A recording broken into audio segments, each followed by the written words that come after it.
Greetings, adventure. Welcome to the D20 Academy podcast. I'm your host, Shalo Kaneshiro, and this is episode 33, Character Creation.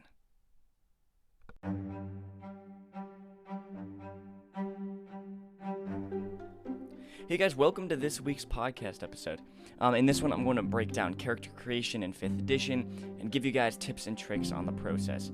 For beginners, I'll explain everything simply and easily to get you started, and for experienced players, I'll give helpful tips on how to improve your character creation process and what you can do to continue getting fulfillment and the fun out of character creation. This is one that I've kind of been meaning to do since the beginning of the podcast, actually. I initially wanted to start the podcast with all these episodes on like the basics of D&D and things for new players, and I kind of actually did start with that, just descriptions of like how the Dungeon Master works and how the players work and all that kind of stuff. But I totally forgot to do something on character creation, which is one of the first steps that new players learn. So now, episode 33, 33 episodes into the podcast, I'm finally going to be talking about it. But I got a lot of good stuff to talk about here, and I think this is going to be helpful for, not only new players who want to learn more about character creation and to get it more easily explained to them if they find the book kind of confusing, and also for experienced players, helping you guys out in your character creation processes and when you go through it as well.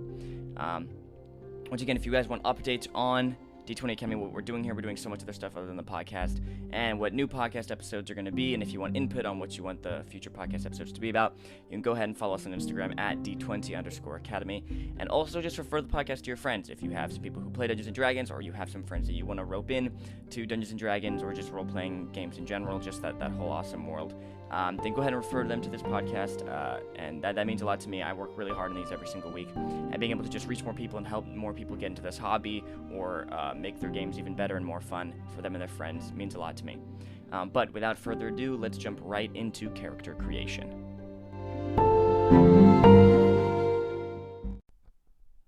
Okay, so just starting with an overview, for those of you who aren't super familiar, creating characters in D&D is one of the most fun, fulfilling aspects of the game. In fact, lots of players love it so much, they will create characters just for fun, even if they never even get a chance to play them. Myself and my other friend, who is probably like the most other like really into the community and into Dungeons & Dragons as much as I am, we both sometimes just like we'll just be bored, so we'll just like make a character. And he loves also, I'm really more of a dungeon master. I like looking at all the new monsters and new techniques and new ways to improve my story and stuff. That's kind of the stuff that I like to look for on the internet and in videos. While he likes more of the player aspect and looking at new races and new classes and new character builds and all that kind of stuff. So he's just built like tons of different characters with all these different like playtest classes or different combinations of multi-classing, all that kind of stuff. Just because it's just a super fun process to just make a character. It's really fun and fulfilling. And, whether it's your first time building an adventure or your 100th time, there is a lot to get out of this experience. It's such a great time, and it's really inspiring and boosts your creativity and gets you excited for the upcoming campaign and all that kind of stuff when you create a character. It's just a lot of fun. Now in 5th edition, character creation is made simple and easy, and it's detailed right from the beginning of the book. Right at the beginning of the player's handbook, the whole first section is all about character creation, with these simple, easy, these steps straight off from the beginning, and those are actually the same kind of steps that I'll be following in this episode, kind of explaining those more thoroughly, or talking about whether I think some steps should be switched around or if steps should be added or removed, stuff like that. A tight 4-page summary going over each step in character creation and keywords in the game's rules is right at the beginning of the book. It's a great way to help new players digest the game and start creating a character. So I may be explaining some things I disagree with, or things that I don't like about the way that they did this chapter or this bit in the player's handbook. But ultimately, I really do think that what they did was really good, and I just like the way that they broke it down. Most of my things are just more nitpicky. Because I really think Wizards of the Coast did a great job in this first, really just in 5th edition in general, but in this first section here and the steps on character creation, while also teaching some of the mechanics of the game. Actually, and this is kind of a side note, Pathfinder 2nd edition, which I'm actually playing a game of right now, also does that as well. In their kind of introduction, they break down how the game works while including like keywords and kind of teach you the basics of the game while you read through kind of what playing the game is like, and it's just also really, really, really, really good there. But same here in the 5th edition Player's Handbook. Now, the only thing I dislike, this is actually not true, but probably the biggest thing I dislike about the step-by-step character creation process they give at the beginning of a book is a lack of clarity on where players should mark certain things on their character sheet. Now, they do mention at the beginning of this chapter, like when we refer to character sheet, we mean whatever you're using to track your character, whether it's like an actual formal character sheet, right, which is like what 99% of D&D players use, or like a scratch piece of paper or some sort of digital record, whatever it is. That's what we mean by character sheet, and that's what they say at the beginning. So yeah, that's fine, whatever. Sometimes people find it easier to track their character sheets in different ways or don't have access to a printer or whatever it is. But yeah, obviously, if you have access to it, use the character sheet that they have at the back of the book, and the official 5th edition character sheet. But even though they mention it and that the character sheet exists and it's, hey, you can print it off the back of this book, they don't have any part in the book explaining the breakdown of the different parts on the character sheet, where everything is, where you mark everything, and you kind of just have to figure it out on your own. It's not too hard. It's for the most parts of the sheet, it's obvious where things go, like your ability scores and your hit points and your racing class. Like, that's pretty obvious. But some new players find character sheets confusing, and they don't know where everything goes. Definitely for people who are unfamiliar with Dungeons & Dragons and just like tabletop role-playing games, character sheets can be kind of daunting and intimidating with all that information on that one sheet of paper. There's lots of slots and spaces all over that paper to fill stuff in for, and sometimes it's really hard to track down where things are at the beginning. Having like a page or two in the player's handbook with a picture of the character sheet and all these different like arrows pointing to the different aspects, explaining what each of them are, where things go, would just be very, very helpful. Having this comprehensive explanation of the different aspects of character creation and where they go on the character sheet, where you mark the ability scores and your armor class and your class features, I think that would be really, really helpful. And they don't actually include it. Like in most role-playing game rule books and such that I've looked at so many tabletop role-playing games rule books in the past few months, but like the majority of those, when talking on the chapter about character creation, has a description of has a picture of the character sheet and where things go, and they have arrows pointing into the character sheet and all that stuff, just to help people figure out where things go. And weirdly enough, 5th edition doesn't have that. I'm not really sure why they don't have that, because I think while for the most part it's pretty obvious where things go, new players can find it a little bit confusing, and even to this day, there's some things that I'm still not even sure about if I'm marking it correctly. I mean, obviously, as long as you know what you're doing and where you mark it, then it's fine. As long as you know what's going on, you don't need to totally formally mark things in the place they're exactly supposed to be, as long as the outcome is the same. But even when it comes to the ability scores, the abilities on the side of the sheet, there's a big open space and then a small oval at the bottom. I don't actually know if the score goes in the bottom or the big space, or which one the modifier goes in. I mean, once again, it doesn't really matter. But just having like an example character sheet or something that they could just show, point out the different aspects of, would just be really helpful. Help people navigate it so much easier that they can flip back to when creating their first few characters. Just to, oh yeah, right, my armor class goes here, and my class features, I write them down here, and all that kind of stuff. Because during character creation, if you're not super familiar with the character sheet and all that, it can be a little confusing. Like you choose your race and it says, oh, you get dark vision 60 feet. You're like, where the heck do I write that? There's no place that specifically says like class features or anything. So, just having that, I think would be really helpful, and would just make the process just that much more easier. Okay, let's go on to the step-by-step process, and I'm going to start with step 0. I want to keep the steps in line with the step numbers, in line with the step numbers that they describe in the chapter, not to confuse you guys. But I think there should be a first step that they don't include, which is why I'm calling it step 0. This is not considered an official step in the character creation process in the player's handbook. It is briefly mentioned before step 1, but I believe it is much more important than the book gives it credit for. The step of character concept. Like I said, I've been reading through tons of different role-playing game rule books and player handbooks and all that kind of thing recently, and most of them have this as the very first step, and I also believe that this is a good first step as well. Right, the initial and arguably most important step of character creation is that of creating the character concept, right? Maybe you want to build around a certain race or class that seemed cool to you. Maybe you want, and maybe you're an experienced player and want to experiment with new test material or a certain build. Maybe you want to build your character around a particular fantasy trope or a favorite movie or book character. Whatever it is, it's good to start with a basic concept of what you want to play. While the details and story elements will probably come to you while you're figuring out the race, class, equipment, etc. You know, you don't have to have their full detailed backstory and everything decided straight from the beginning. Having a concept is always helpful. Now, for most new players, they have no idea what the heck they want to play, and that's totally fine. I mean, part of character creation is looking at all these different things and choosing what you want and seeing what's cool. And, you know, that's part what really makes creating your first few characters really fun. But even just flipping through the character creation chapter, looking at the different classes and races and just the different art and getting inspired from that, seeing a certain like art piece and being like, oh, that dwarven cleric looks really cool and I kind of want to play a character like that, and just having that as a basic concept. Or maybe, you're fresh off of watching a great movie and you loved one of the characters in the movie, and you kind of want to build a character along those lines. Just having that concept and being able to build around that, I think is really useful, and it's a pretty important first step, I think. Going in blind and just picking whatever you want, or just what seems cool to you in the moment, that's also fine, and can also, once again, produce really, really cool characters. But going in with a concept, I think, is a pretty important step, and one that they just kind of just breeze over in the beginning of this chapter. Okay, moving on to step 1, the official step 1, which is choosing a race. Now, this is arguable, but the Player's Handbook puts it down as the first step. Now, depending on what you value as a player, for example, if you're a power gamer, you may want to figure out your class first and then base your race off of your class.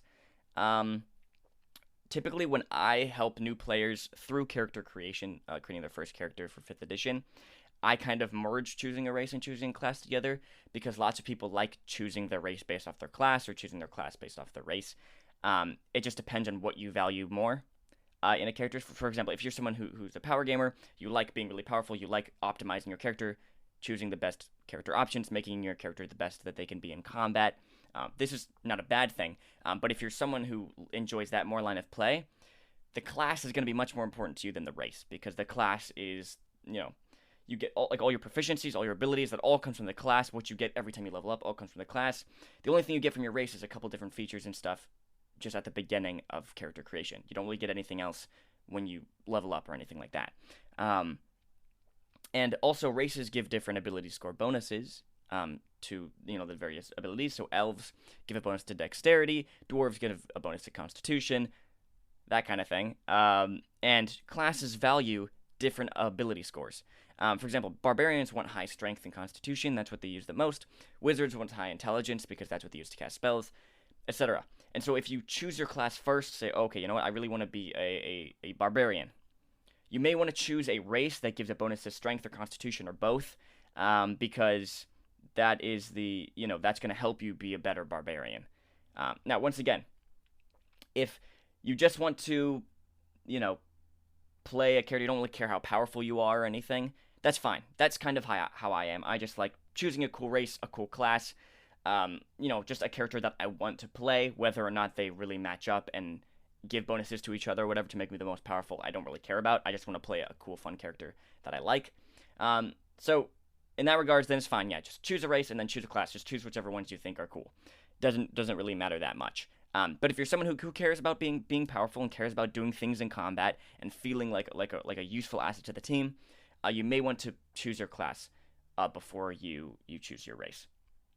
Now, getting more detailed into the race. Race provides your identity and your ancestry, right? I mean, obviously it also provides some physical and mental capabilities, right? Whether you are more stockier or more agile or smarter or more wise, depending on just the inherent features of a race.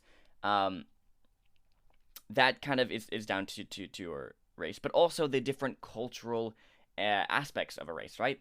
The languages they speak, their names, where they typically dwell, what their culture's like, how they act, what the typical personality of that race is like, how they are viewed by the other races, how they view the other races. All that other kind of stuff comes from the race. So story-wise, it's actually pretty important what race you choose, even though it doesn't really have any other impacts, just from the little bonuses it provides at character creation. It will set your character apart from some of the other characters because of how you look and how you act and where you came from, what your backstory was. A lot of that is based off of your race. Now, obviously, you build the character you want. If you want to play someone who grew up in the woods and is like a ranger, but you also want to be a dwarf, and the dwarven culture and society and stuff doesn't really fit with that at all, just make your background that you were like a dwarf and you were an orphan or whatever, and you were raised by rangers in the woods or whatever. Like, that's fine.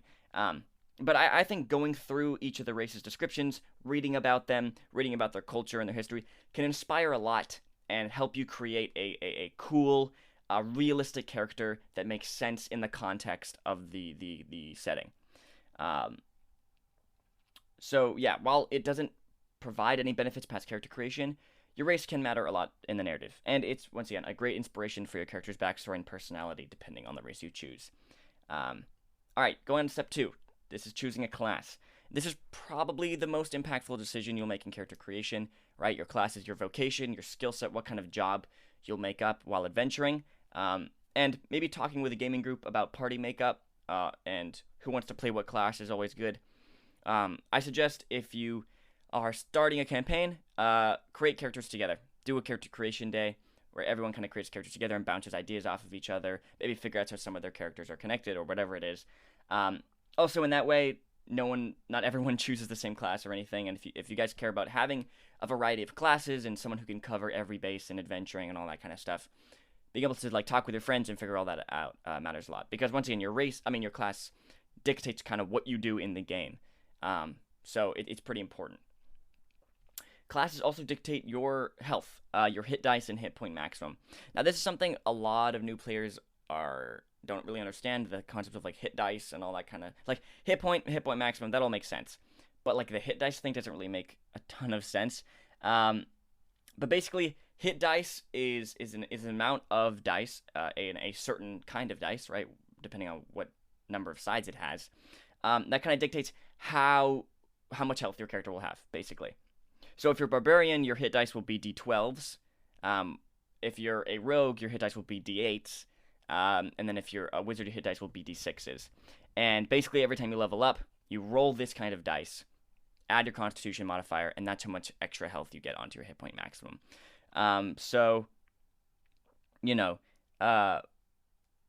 It kind of just depends what role you play in the party. Once again, if you're a barbarian, you're going to be in the front, fighting guys up close and personal. You're going to be taking lots of hits.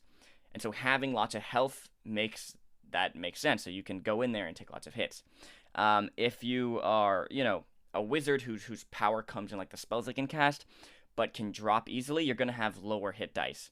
The same amount of hit dice. The amount of hit dice you have is just equal to your level. That doesn't change. But the kind of dice, right? What amount of sides it has is dependent on that.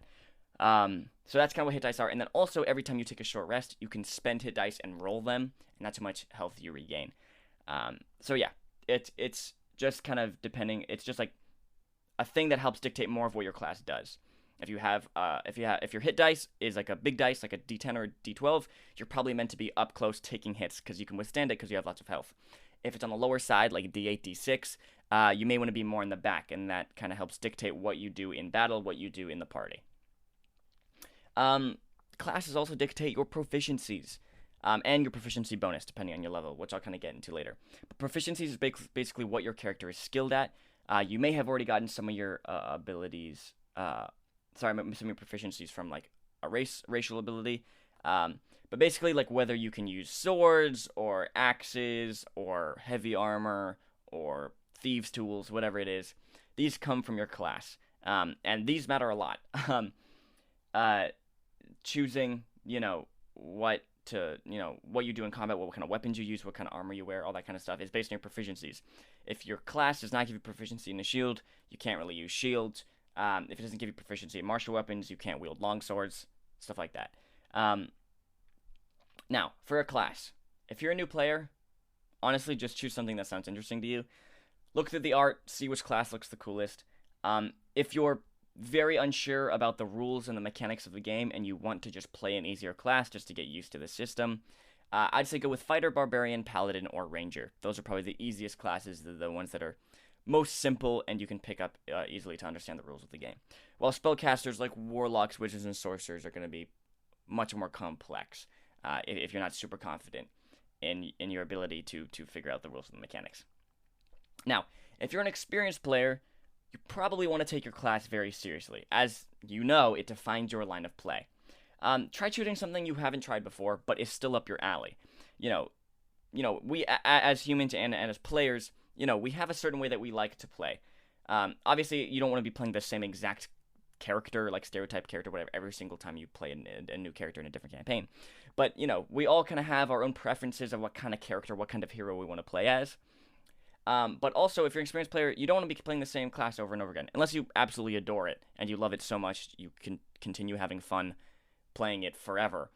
That's fine. But most likely, you're going to get bored of a class eventually. And so I would say choose a class you haven't tried yet, but it's still that will still, give you the same line of play that you like, the same style of play that you enjoy.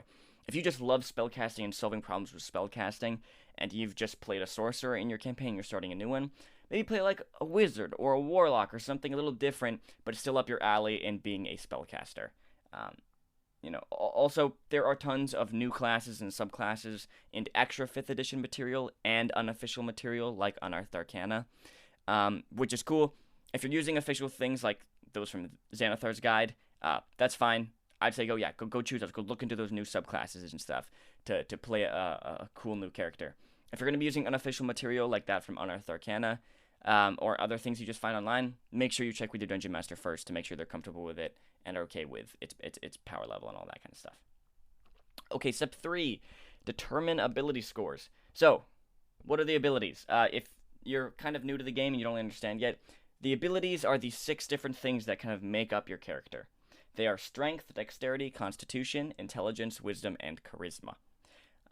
So, what's the difference between these? Well, strength dictates your strength, how strong you are, how much you can hold, how much you can carry, how strong your force is. That's obvious, right? Strength, how strong you are.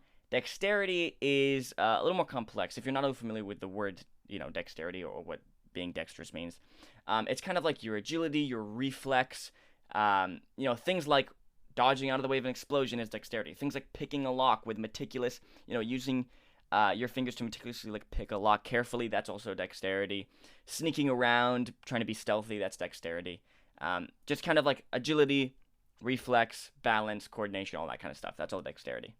Constitution is your character's physical hardiness and fortitude. Their stockiness, how much they can withstand. So the higher your constitution, the more health you'll have, and the more you'll be able to withstand effects like poison or intense cold or something like that. Intelligence always kind of gets mixed up with wisdom for new players, but here's kind of the difference. Intelligence is just pure factual knowledge, just information. So if you're a learned character, if you're playing like a sage or a student or someone who would have access to high education, you probably have a higher intelligence. You probably might know more languages, or you just know lots about history or medicine, or you just have lots of information. Wisdom is like discernment, cunning. That's more of your natural instinctual systems. So tracking things and perceiving things, observing people, being able to discern if someone's lying or not. That's all kind of innate, instinctual cunning aspects. That's wisdom. So intelligence is just knowledge, just being smart, and wisdom is being wise, good decision making, discernment, and such. And then charisma is your personality, your how good you are at talking to people, and if you have higher charisma, you're probably the center of attention. You can charm people. People like you a lot. If you have lower charisma, you may be kind of socially awkward or shy or something along those lines. Now, each ability has a score and a modifier. Now, the modifier is based off of the score. So the score kind of matters in character creation, because depending on what the score is, that's what the modifier is. But basically, for the rest of the game and for all the mechanics, modifier is what matters. Whether it's plus a number or minus a number, the modifier is what you like add to all the things that have to do with that ability, all that kind of stuff. So the modifier is used the most. That's kind of the point of the ability, but the score dictates what the modifier is. So that's kind of just something to keep in mind and remember. Now, the way you figure out what your modifier is, you take the score and you put it through a simple mathematical equation, which is minus 10 divided by 2. That's the modifier. Now, if you've been playing D&D for a while, you're an experienced player, you just know automatically if this is the score, this is the modifier, just because you've played the game so many times. There's also a table within the player's handbook that dictates, if this is the score, thus this is the modifier, or you can just do in your head, minus 10 divided by 2. That's the modifier. So, once again, you want a higher number. The higher you have a score and an ability, the higher the modifier will be, thus the better you'll be at that ability. Okay, so I would suggest starting with, because you have to figure out what these numbers are, right, that go into these different aspects.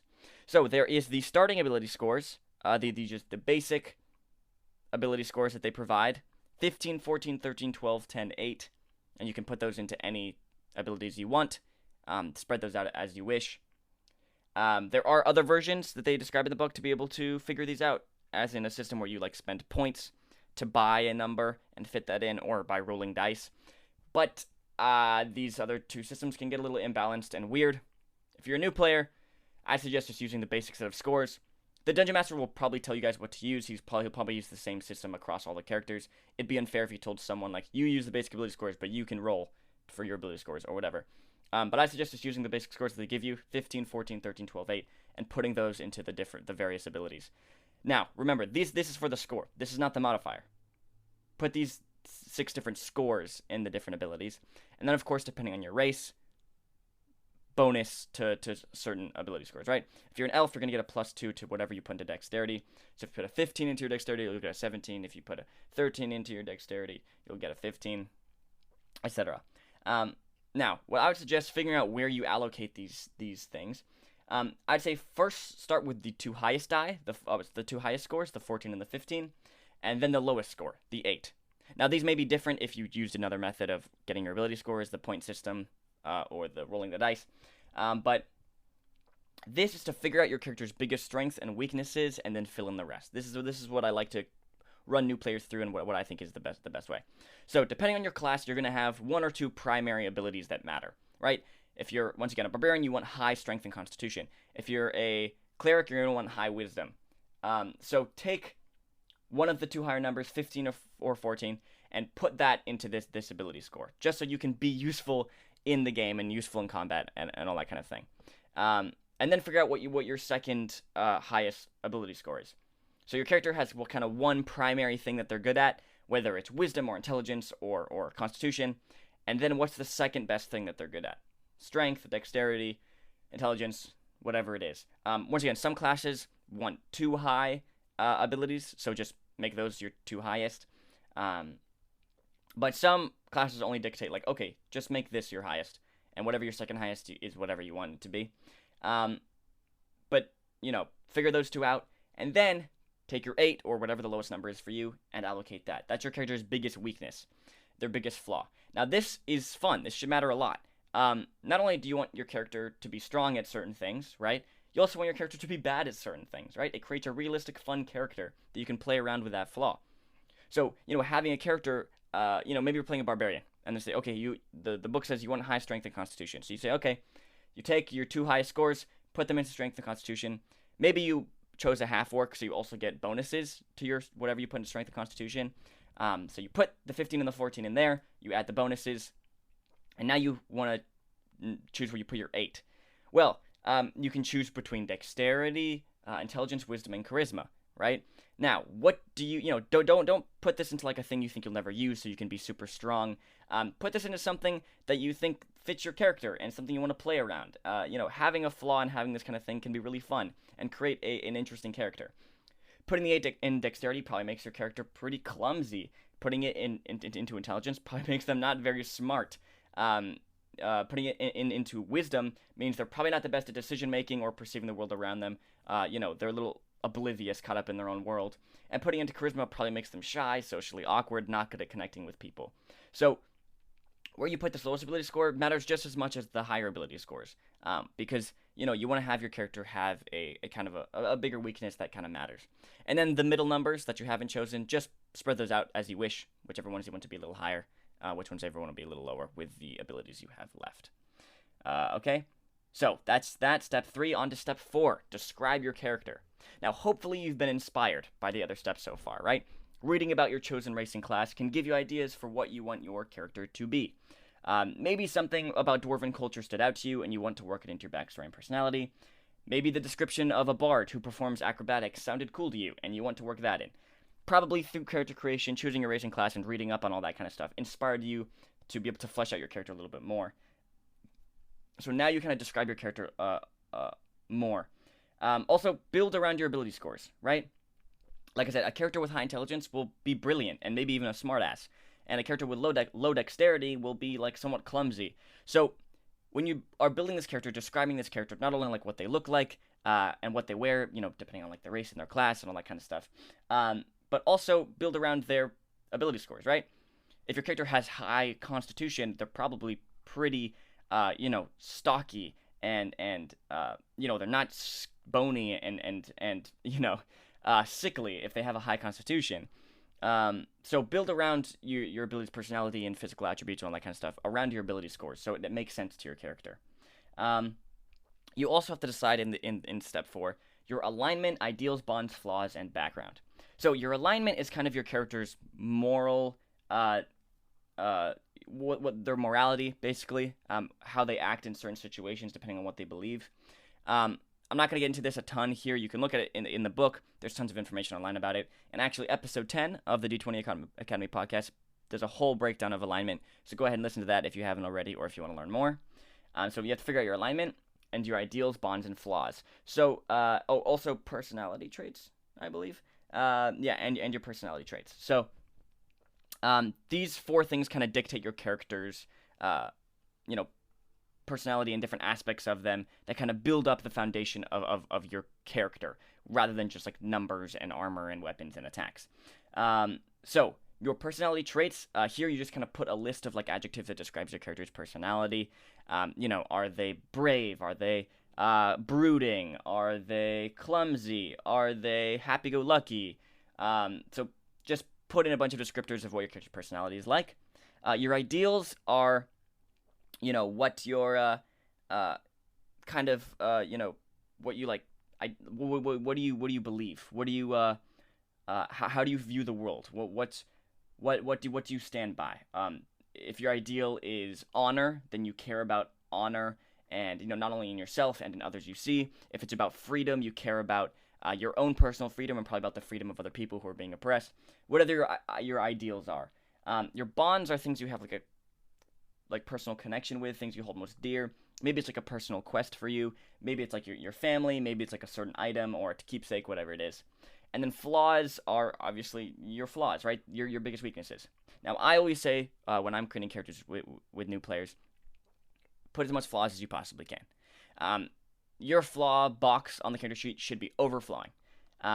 Having a character with more flaws makes them more realistic, more interesting, and more fun to play. You should not, if you're going into D&D thinking like, I'm going to build the most powerful character, they're going to have no weaknesses, they're going to be strong at everything, they're going to be the craziest hero ever, that's maybe a little fun for you, but probably not for everyone else at the table, and doesn't make for a good story or a good character. Giving your character lots of flaws and lots of weaknesses, things that they can grow and that they can change, all that kind of stuff, makes your character realistic and really in an interesting, intriguing character. You also have to figure out your background, which has to do with how you grew up. Did you grow up as a noble, as an urchin on the streets, as a guild artisan, as a hermit? How did you grow up? So there are a bunch of different kinds of backgrounds in the background chapter of the book later on, the Player's Handbook. So now that you've kind of figured out your character, their kind of personality, probably where they're from, you got inspired from art or different aspects from descriptions from like your race or your class, figure out a bare bone basics of like your backstory, where you come from, how you grew up, what your family was like, all that kind of stuff. And then choose one of the backgrounds that best fits the backstory that you chose. And then depending on your backstory, the background you choose, you get a couple different like proficiencies or some new items and such like that. Speaking of items, let's go on to step 5, choosing equipment. Now, there are 2 ways to do this. You can either just take equipment from the class in the background, what they provide you, or you can go shopping yourself, which at the beginning of chapter 5 in the player's handbook, there's a table for depending on your class you roll, and that's how much money you can spend. Then you just go through the rest of the chapter, looking at weapons, armor, equipment, mounts, whatever it is, and just spending your money how you see fit. I like to take new players shopping, allow them to buy their own equipment, because it's helpful for them to get familiar with all their equipment and how it all works and all that kind of stuff. But taking base equipment from the class and background can be done in much shorter time and is easier for players who can get easily overwhelmed. So if you're making a character for like the first time, maybe just go with the equipment they provide you from your class and your background instead of rolling for it and then going shopping yourself. Also, quick rule of thumb, just get things your character's proficient in. While you can technically wear or wield items that you aren't skilled in or proficient in, it's a complex issue and is easily avoided by just not getting any equipment you're not proficient in. There's like all these rules for like, oh, if you're not using a weapon you're proficient in or whatever, just get stuff you're proficient in. It's just simple. If you're proficient in light and medium armor, just wear light or medium armor. Don't go for heavy armor because then there's all these rules you have to follow and stuff. If you're only proficient in simple weapons, don't get a martial weapon because you're not going to be good at it and it's just not going to be fun. So just for rule of thumb, just get the things you're proficient in. It just makes things so much easier. Okay, step 6, come together. This is the final step they give in the player's handbook, and it's like, now you come together and you form the party. All the player characters come together and stuff, and you're about to go on an adventure. Cool. Yeah, so once again, obviously, that's kind of basically the end of character creation, and the final step is to come together and start your campaign, start your adventure. Obviously, you're going to have a lot of fun, but I just want to make a quick note here on the party. The party is the group of adventurers, the group of player characters. Team composition matters depending on what you guys care about. You know, having various different classes, having a spellcaster, someone who can sneak, someone who can frontline, a support class, all that kind of stuff, is pretty good when it comes to adventuring and all of that. Actually, I did do an episode on like team composition and all that kind of stuff. I believe that was, here, let me check here. I believe that was episode...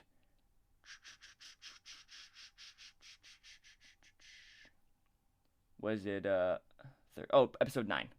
Episode 9 of the podcast talks all about that. So if you want to learn more about that, go over there.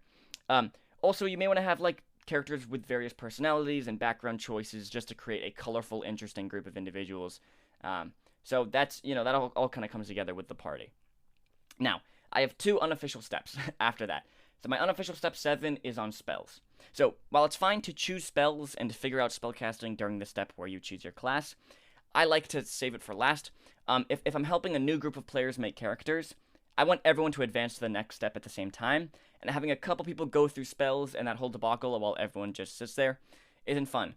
Instead, if you save it for the end, while the other players who don't have spellcasting can then begin working on their backstory and fleshing out their character even more, the ones who do have spellcasting, we can then go through that together and help them choose spells and all that kind of stuff. But yeah, make sure that if you're a spellcaster, you make sure you choose the spells, the ones that you've prepared, or, the amount of the cantrips that you choose, all that kind of stuff. The unofficial step 8 is name. Now, for some reason, it always ends up that figuring out the character's name comes very last in character creation, just in my experience. Whether I'm making a character for a one-shot or helping new players make some for a new campaign, I always save character name for last.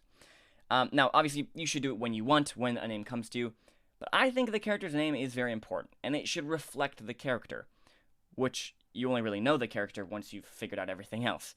Now, there are some great name suggestions in the section on the races, so, if you totally can't think of a name, you can go into the chapter on races and choose a name that's cool to you.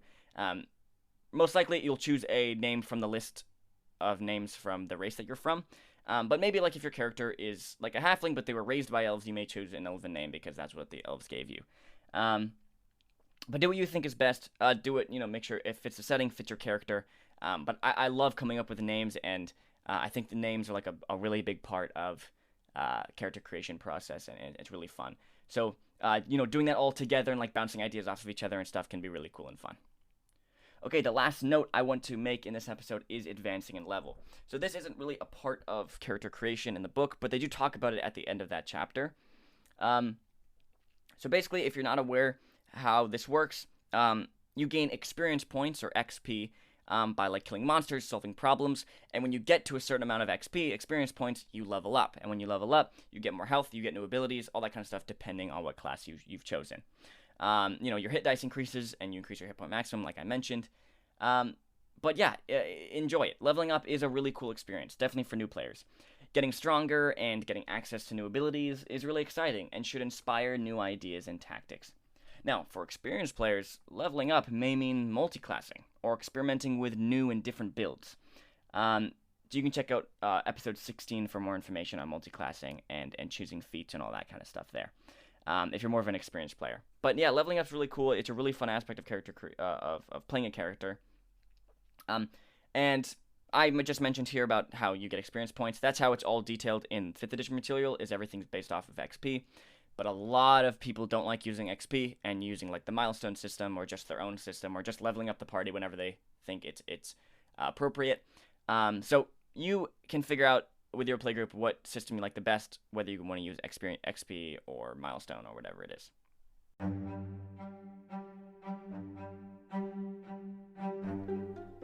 Okay, you guys, that brings us to the end of today's episode. Thank you so much for listening. This is one, like I mentioned, I've been wanting to do for a while. Hopefully, you learned something, you got something out of this, whether you're a new or experienced player. Once again, if you guys want to keep up with the D20 Academy podcast, want suggestions on, what you want to give your suggestions on what you want future episodes to be, or just keep up with all the other cool stuff we're doing here, go ahead and follow us on Instagram at D20_Academy. And once again, if you have some friends who you want to get into the game or already playing the game, if you could just refer them to the podcast, that would mean a lot to me. Getting new listeners, helping new people out, it just means a lot to me. So that would be really cool if you guys could do that. But anyway, thank you so much for listening. Hopefully you learned something in this episode, and I will see you guys next week.